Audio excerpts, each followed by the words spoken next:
Hi Miso! Welcome to my unboxing series. Let's start!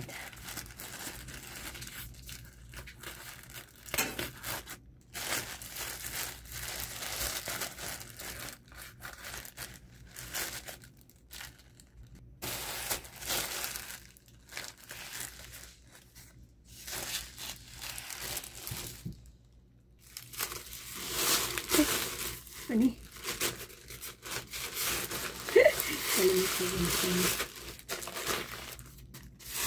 Ay, okay. So, umorder ako nitong Seaways washing machine cleaner. Yan, okay. Seaways washing machine cleaner kasi para malinisan ko na, ma-deep clean ko yung washing machine. And they said na 3 pack ang kailangan. 3 pack ang kailangan pag nag-deep clean. Medyo mabigat pala siya. 125 grams isang pack. And one more. Order ako ng bathroom cleaner natin kasi sobrang dumi na ng aming bathroom. Hindi naman sobrang dumi pero ang dami niyang stains na hindi na matanggal dahil sa kalumaan. So, wow.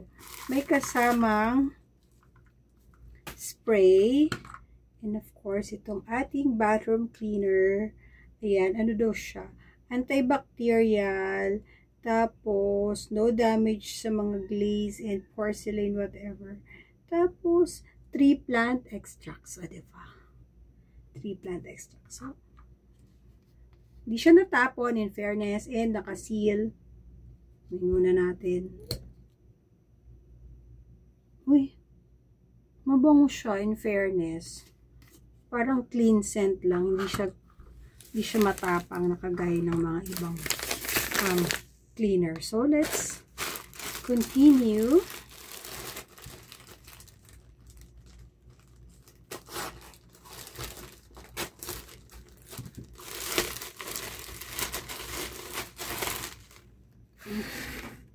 Yan, para maliwanag ang buhay.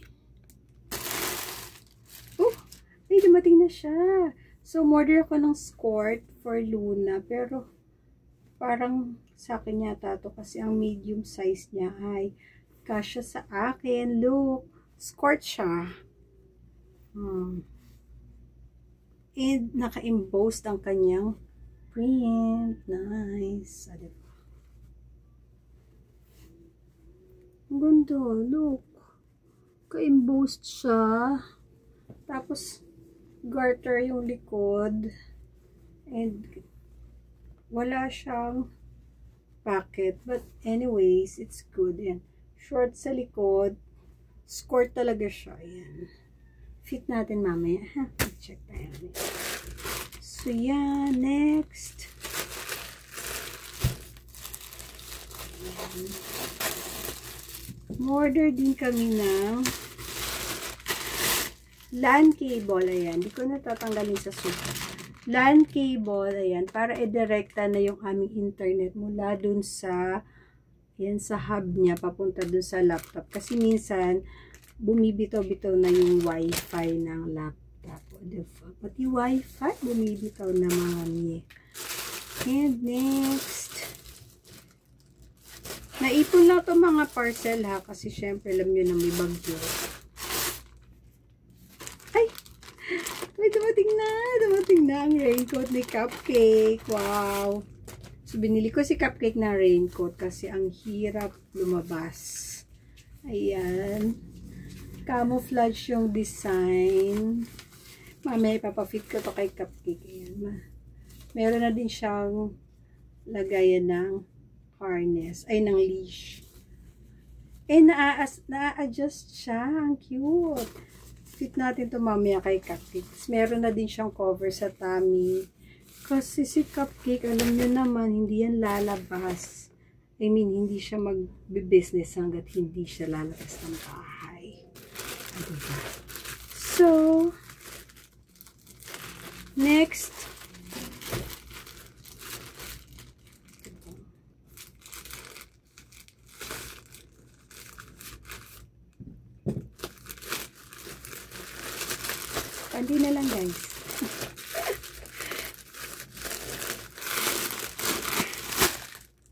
Yan. Order na naman ang mami nyo ng dress. Yan.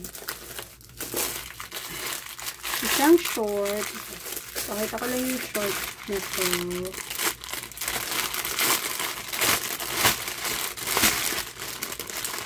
Isang short na yan. Cream color. Yan. Diba maganda to sa mga panggala-gala. Short lang talaga siya. Medyo stretchable siya ng konti, ng very very light. Tapos may paslit pang ganito sa hita, o diba? Para to kay Luna, and I will try kung kasya sa akin para makita ko yung fit check. Pero later na yun ha. Ayan. Tapos itong dress, ito maganda sa dress na to, 300 pesos or less than 300 pesos. Tapos ang haba niya na para siyang Sunday dress. Diba? Kahit hindi naman Sunday. Small yung kinuha kong size. And hindi ko alam saan ang harap. Basta ganyan. Sige. Maya na tayong mag-fit check. Medyo gusot-gusot lang siya ng konti na kailangan mo siyang i-iron, of course. So maya na natin ito i-fit check kasi mag-unpacking muna tayo. Ang in-order ko ay beige and black. Diba? Kutot niyo, tela niya makapal ha, in fairness. Tapos, next, ano na maliliit?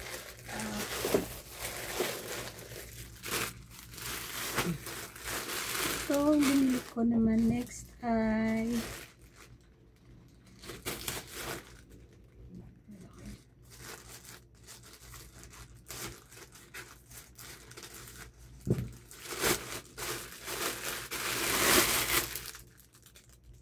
naalala mo pinag-order. Ay, umorder pala ako nito ano. Itong skirt na to. Ay, hindi siya. Stretchable. Ayan. Pantel. Hindi ko alam pangalan nito. Ay, basta ganun. Ayan. Cute. Ayan. Ang cutesy. Ayan, diba? Para siyang skirt, pero short siya. O, diba? Parang culottes na ewan. So, mamaya na yung fit check. I ordered this one. Tapos, blue. Ah, diba? Ay, naka. Hala. Malakas naman maka-ano nito. Cutesy. Diba? Ang bilis lang ng mga order ko. Parang, ano? Bilis nilang magsidating. Char. Walang bagyo sa mga seller na to. Kaya, order na kayo dyan, guys. Sabihan nyo lang ako kung gusto nyo yung link. Ilalagay ko dyan sa comment. Ay, and isang parcel, ayan, bumili ako ng wet wipes. 20 perasong wet wipes ang in-order ko kasi para kay Cupcake, tas para sa amin. Malakas kami sa wet wipes kahit na wala kaming baby. Kasi pamunas ng kamay, ng paa, ng sapatos, ng mga gamit, kung ano-ano pa, o diba? Kailangan natin yan, guys, wet wipes. Isa yan sa mga essentials sa ating household. So, ang ating next naman ay ito na yung last. So, don't worry, ito na yung last for today's video. Ay, ko lang. Ayan. For today's video, ang pinaka-last but not the least ay ang dog food ni Cap. So, tsaka yung kanyang mouthwash ba yun? Basta parang ganun. Yung hinahalo sa tubig kasi minsan maangot yung hininga niya. Ewan ko ba? Hindi naman. Sinisipilyo ko naman siya pero stinky pa din yung breath niya. Pero si Cupcake, hindi na siya yung kumakain ng poops niya. Hindi na. Maarte na siya ngayon. Hindi, 6 months pa lang siya, hindi niya na ginagawa yung bisyong yun kasi papagalitan ko siya. So, umorder ako nito. Pets Up Probiotic Pet Mouthwash. Try nga natin. First time namin gagamit nito. First. Alam ko ihahalo to sa tubig. So, yun. Konti lang muna ang gagamitin ko. Ilalagay ko. Itatry ko lang naman. Amoy natin siya. Mura lang din to. Parang 150 pesos. And hindi siya natapon kasi meron siyang seal. Ay, very good talaga yung mga seller na may mga seal na pag ganito. Yung mga manufacturer nila. Clean scent lang din siya. And hindi matapang yung amoy niya. Yan. So, Pets Up. Hello. Galing ng ano nyo, packaging nyo, hindi natapon. Kasi mga iba, nagkatapon-tapon dahil walang seal yung item. And, itatry ko tong freeze-dried na dog food kasi may mga moments na choosy talaga si Cupcake sa pagkain. Gusto niya may ula, may chicken, may gulay, ganun. Eh, hindi naman everyday ganun yung ulam namin. And hindi naman siya pwede dun sa mga table food, diba? Kaya yun. So, ano daw ito? Every meal should be as special as they are. So, meron itong, alam ko meron tong duck egg. Alam ko, basta ganun. Ang flavor na pinili ko ay duck flavor. Ayan. So, meron na siyang veggies and fruits blend. So, yun lang. Sana nagustuhan nyo ang aking unboxing for today's video. Yun lang. Ingat po tayo lagi.